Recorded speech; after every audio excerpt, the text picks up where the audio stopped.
there's going to be any apology anytime soon. He's made that pretty clear. He's been doing the rounds here on the morning programmes across America, saying that and reaching out to women. He says that he cherishes women, he wants to help women, and actually he can do things for women, he said, that no other candidate can do. He says that his comments to the Fox News host Megyn Kelly were misconstrued, and he didn't say or mean to say that she'd asked him a tough question because she was hormonal.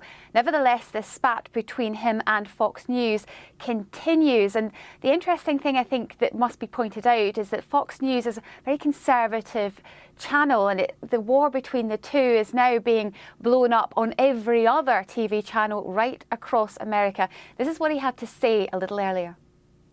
I brought up something that got the loudest applause of the day by far, and it really interrupted her when she did the question, and she was very angry. And all I said is there was blood, essentially, there was blood pouring out of her eyes, and there was blood. And then I said, you know what?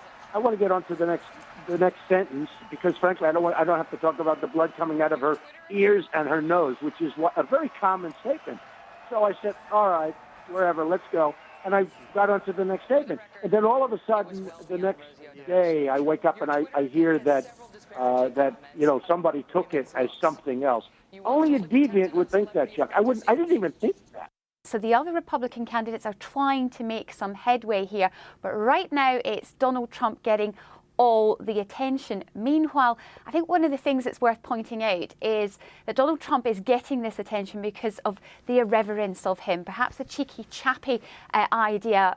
Many of the other politicians seem moulded in a very kind of way that perhaps the Americans are looking for something different, and Donald Trump is giving them that, and that's part of his appeal. However, that irreverence is now getting him into more and more trouble and controversy, and I wonder how long the American public will actually cope with that. Donald Trump trying to do some damage limitation today, but it'll be interesting to see whether some people will think he's gone too far this time.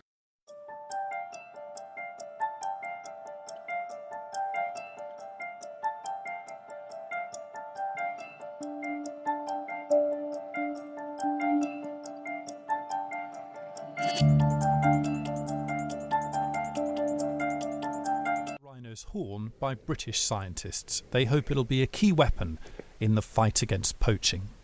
You need to catch the poacher red-handed, and that's what we're setting out to do, and that's what we can do. Dr. Paul O'Donoghue has worked in rhino conservation